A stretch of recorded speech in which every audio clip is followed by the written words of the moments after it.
Olá, estrelinhas! E no vídeo de hoje a gente vai voltar a fazer uma coisa que eu já deveria ter feito, né? Porque eu acho interessante. Pra complementar o ciclo da lua nova. E hoje é meu aniversário! Nada mais hermetista do que Leucaivalion. E pra comemorar meu aniversário, a gente vai voltar a Leucaivalion. Porque eu parei e só não me senti mais animada, a vida foi acontecendo. O eu ia falar o tempo, né? Mas as coisas foram passando por cima de mim e acabou que não continuei, só fui ultrapassada pelo tempo.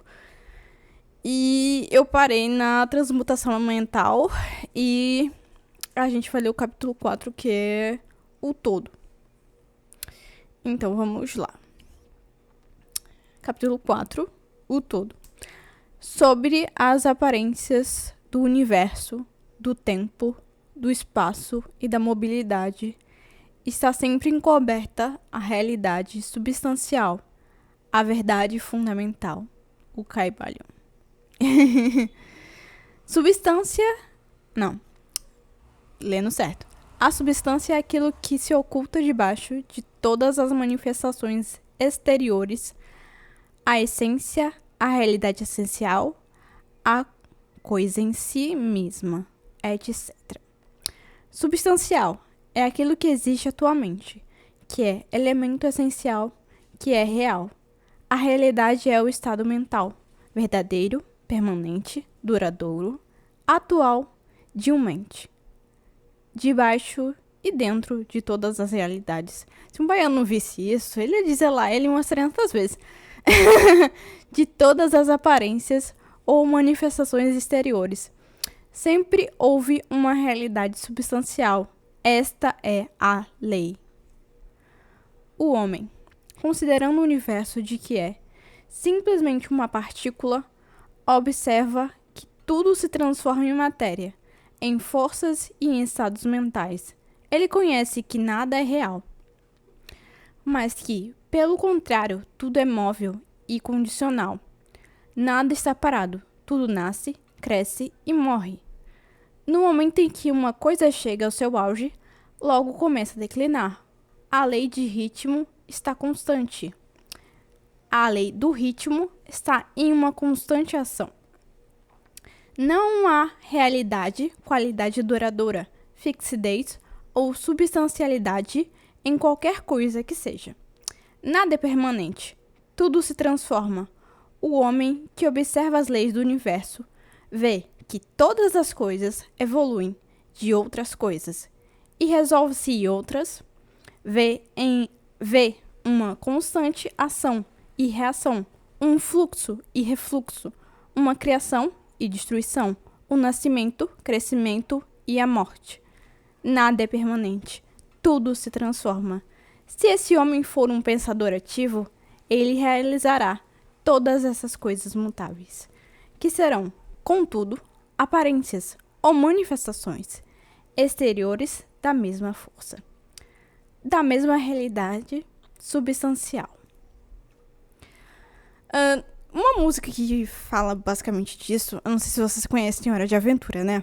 Mas tem uma música em um episódio lá de Hora de Aventura que fala basicamente disso.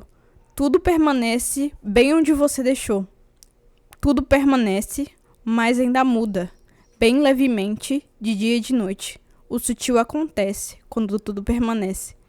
E ela fala basicamente disso, que tudo está em constante mudança, tudo está em constante desenvolvimento. Embora você não veja, em alguns momentos, a mudança ela vai acontecer. Isso é uma coisa natural da vida. A gente tem um pouco de resistência à mudança, mas a mudança é um padrão natural. E essa parte do Caibalion, ela fala disso. Não adianta a gente resistir à mudança. A mudança ela tem que acontecer. A mudança ela precisa acontecer. Porque senão as coisas ficariam estagnadas e a gente não melhoraria. E observar o padrão também é uma coisa que essa parte do Caibalion fala. Não só você saber que isso existe, porque isso é um fato, mas você observar esse padrão e entender que essas mudanças elas são naturais, elas ocorrem, porque isso é um processo imutável, entende? Isso faz parte do todo, basicamente. Deixa eu ver. Todos os pensadores de todos os países e todas as épocas compreenderam a necessidade de ser admitida a existência dessa realidade substancial. Todas as filosofias dignas deste nome acham-se baseadas nessa opinião. Os homens deram a esta realidade substancial muitas denominações. Muitos designaram sob o termo divindade, sobre diversos títulos. Outros chamaram de a eterna infinita, é ótimo. É a eterna e infinita energia. Outros ainda deram-lhe simplesmente o nome de matéria, mas todos reconheceram, é ótimo, mas todos reconheceram a sua existência. Isso é evidente por si mesmo. Não é necessário argumentos. Eu só uma pedrada no meio da cara. Tô falando pedrada pra não dizerem que vão bater em alguém se ler o Caibalion. Pelo amor de Deus, não façam isso. Mas essa parte, ela fala de a lei, ela é tão perfeita e ela é tão visível que ela não precisa de argumentos. Ela não necessita disso. Entende? Você vê a lei. Você vê essa lei e você presencia ela com seus próprios olhos. Não é uma coisa que você dá, não, isso não tá acontecendo. Isso não é real. Isso é só uma teoria. Não. É você vê. Você consegue presenciar. Entende? Isso é maravilhoso. Por isso que eu amo Caibalion. Até me exaltei. Nessas lições, seguiremos o exemplo de muitos grandes pensadores, antigos e modernos, os mestres hermetistas, e designaremos essa força oculta, essa realidade substancial, sobre o nome de o todo, termo que consideramos como o mais compreensível dos diversos termos empregados pelo homem para designar aquele que excede todos os nomes e todos os termos. Aceitamos e ensinamos as ideias dos grandes pensadores herméticos de todos os tempos, assim como as dessas almas iluminadas, que galgaram elevados planos de existência e que afirmaram a natureza íntima do todo, ser incognoscível, isso é. Assim, porque ninguém pode compreender pelo próprio todo a natureza e a existência íntima dele. Meu Deus do céu!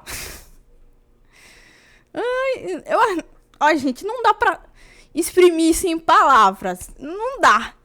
Tudo que eu falasse aqui ainda seria pouco diante da profundidade. Oh, meu Deus!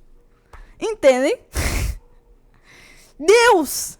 Apenas Deus. Deus. Para os mais íntimos. Os hermetistas pensam e ensinam que o todo, em si mesmo, será sempre incognoscível.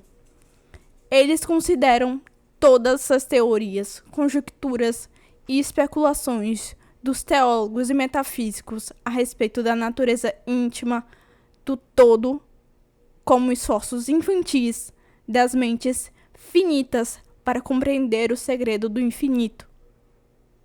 Tais esforços sempre desviaram e desviarão da verdadeira natureza do seu fim.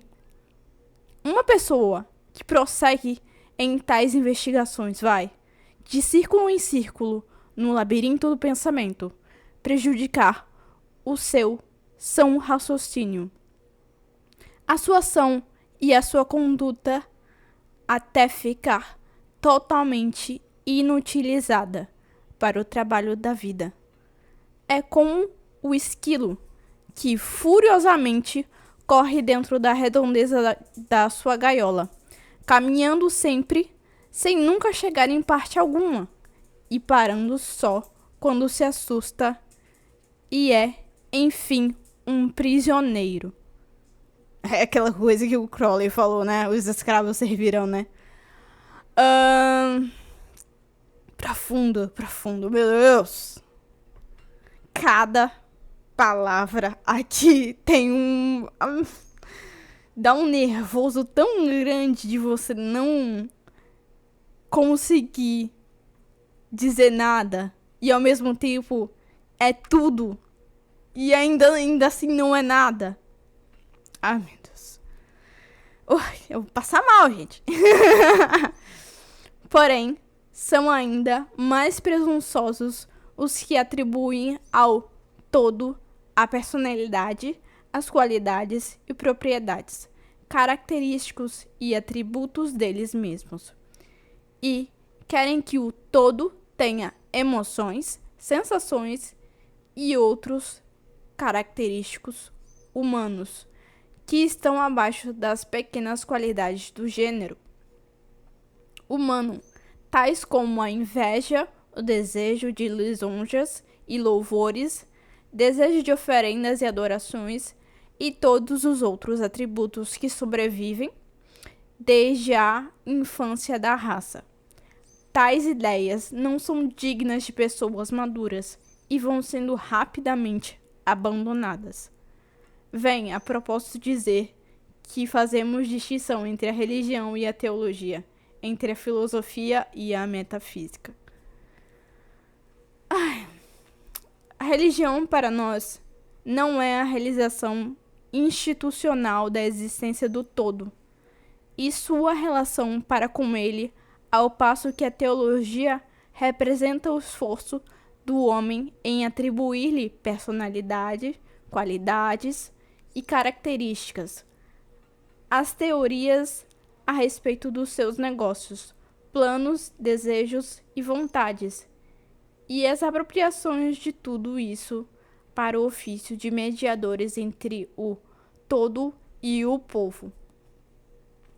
A filosofia é para nós investigação, de acordo com o conhecimento das coisas conhecíveis e concebíveis, ao passo que a metafísica é o intento de levar a investigação às regiões incognoscíveis e inconcebíveis e além dos seus limites, com a mesma tendência que a teologia.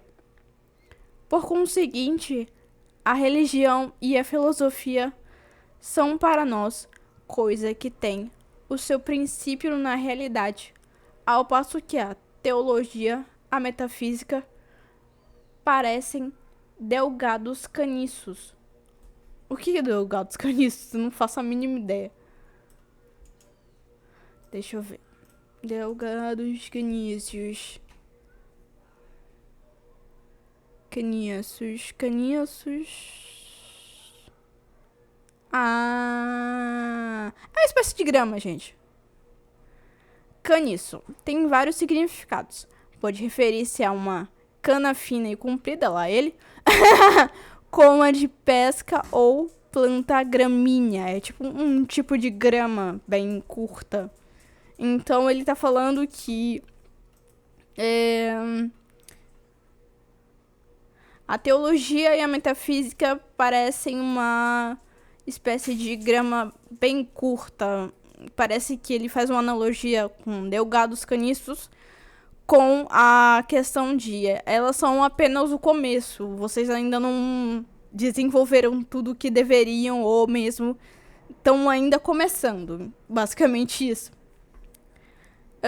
Enraizados na areia movediça da ignorância. E nada mais constituem que o mais incerto apoio para a mente ou alma do homem. Não insistiremos, como os estudantes que aceitam essas definições. Só mencionamos-las para mostrar a posição que, nos colocamos nesse assunto.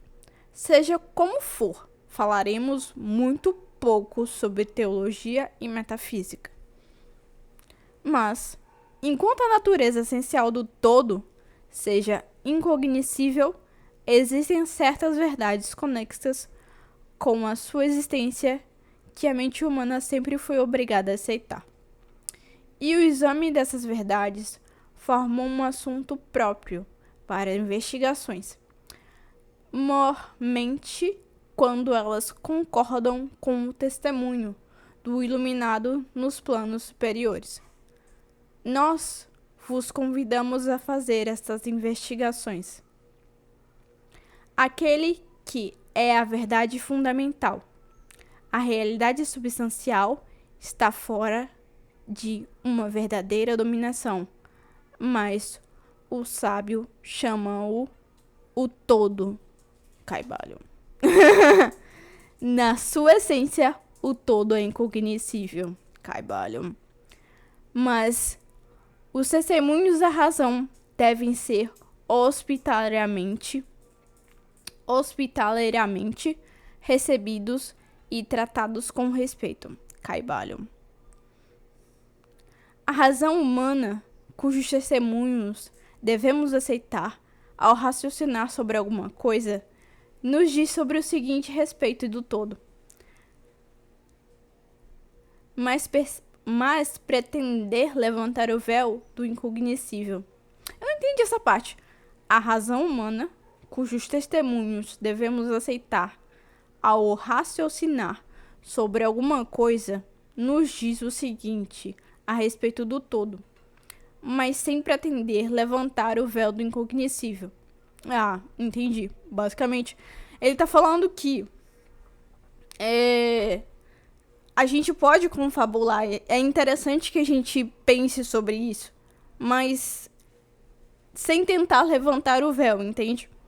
Sem tentar fazer aquela situação do esquilo, de correr ao redor da jaula e acabar no mesmo ponto, entende?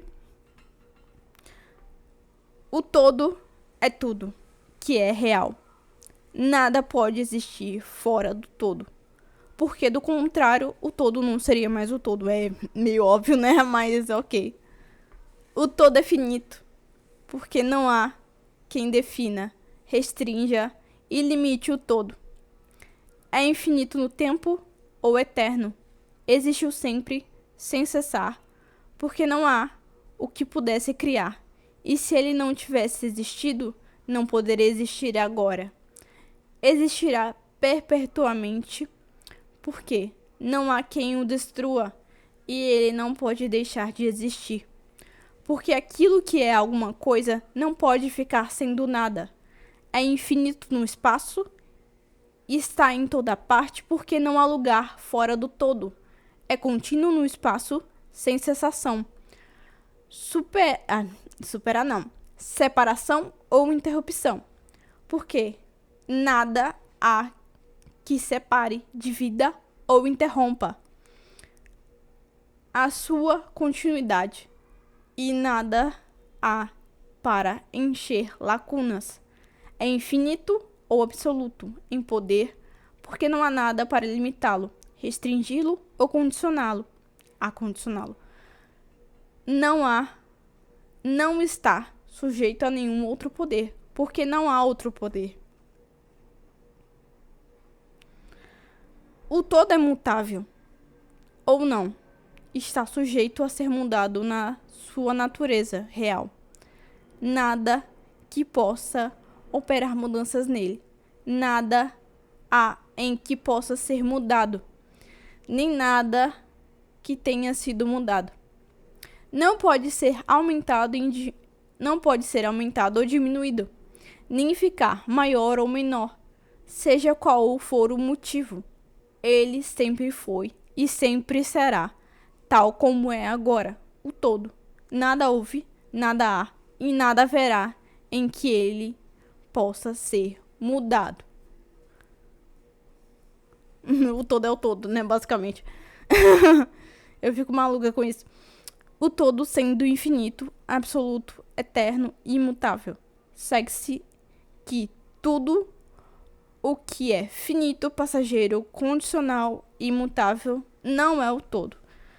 E como há nada real fora do todo, todas as coisas finitas não são reais.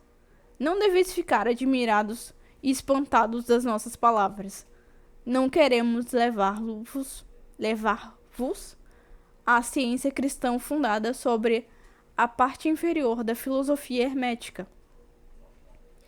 Há uma reconciliação para o aparente estado contraditório atual do assunto. Tende paciência, que nós trataremos desse assunto em seu tempo. Vemos ao redor de nós que aquilo que se chama matéria constitui o princípio de todas as formas. E o todo simplesmente matéria? É o todo simplesmente matéria? Absolutamente não. A matéria não pode manifestar a vida ou a mente. E como a vida e a mente são manifestadas no universo? Porque nada é superior à sua origem. Nada se manifesta como efeito que não esteja na causa. Nada evolui como consequente que não tenha involuído, que não tenha involuído como antecedente. Quando a ciência moderna nos diz que não há realmente outra coisa senão matéria, devemos saber que aquilo que ela chama matéria é simplesmente uma energia ou força interrompida. Isso é, energia ou força com poucos graus de vibração. Disse um recente escritor: a matéria obscureceu no mistério. Mesmo a ciência materialista já abandonou a teoria da matéria e agora apoia sobre a base da energia. Minha voz está indo embora, tô meio gripado.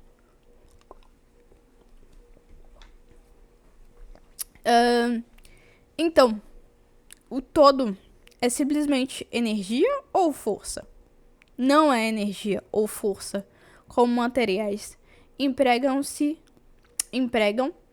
estes termos porque a matéria e a força, a matéria e força deles são coisas cegas e mecânicas privadas de vida ou de mente. A vida ou a mente não pode evoluir da energia ou força cega pela razão dada acima, que nada é superior à sua própria origem. Nada evolui que não tenha involuído.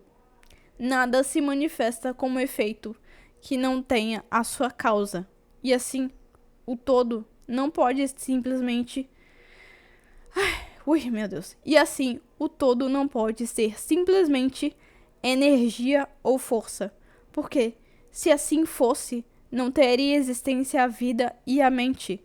E nós sabemos muito bem que elas existem. Porque somos nós os que temos vida e o que empregamos a mente para considerar essa questão. Assim como os que pretendem essa energia ou força é tudo. Que é, pois, sabemos existir no universo, que é superior à matéria ou energia, a vida e a mente. A vida e a mente em todos os diversos graus de desenvolvimento. Então perguntais, quereis dizer que o todo é vida e mente? Sim e não, tal como diria Hecate. É a nossa resposta. Se entendeis a vida e a mente, como nós, pobres mortais, conhecemos-las, diremos, não, o todo não é isto. Mas que natureza de vida e de mente quereis significar? Direis vós. A resposta é a mente vivente muito acima dos que os mortais conhecem por essas palavras. Como a vida e a mente são superiores às forças mecânicas ou à matéria, a infinitamente é muito superior em comparação à vida e à mente finita. Queremos exprimir que as almas iluminadas significam, ao pronunciar reverentemente a palavra espírito, o todo é a infinitamente vivente. O iluminado chama espírito. E é isso, terminamos com essa pedrada aí. Depois dessa eu não vou nem mais dormir. Eu tô suando. E é isso, gente. Eu vou deixar o vídeo por aqui. Antes que eu tenha um troço. E é isso. Um beijo no coração de vocês e até o próximo vídeo.